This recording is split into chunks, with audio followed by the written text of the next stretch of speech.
tsunami threat to Hawaii. There is approximately 30 minutes to the first wave arrival, which is estimated at 7:10 p.m. Hawaii Standard Time. The attention alert steady signal tone may be heard playing on all statewide outdoor warning sirens for public safety. Evacuate all coastal low-lying areas in an orderly fashion now. Comply with all government law enforcement, first responders, and emergency management officials. Monitor local media. Repeat, there is a tsunami threat to Hawaii. The first wave to reach the islands is estimated at 7:10 p.m. Hawaii Standard Time. The attention alert steady signal tone may be heard playing on all statewide outdoor warning sirens for public safety. Evacuate all coastal low-lying areas in an orderly fashion now. Comply with all government law enforcement, first responders, and emergency management officials.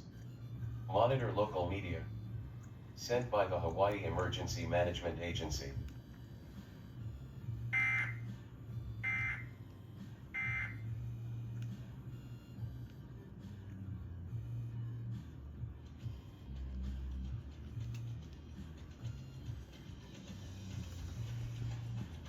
There's a 30 minutes warning. 30-minute warning.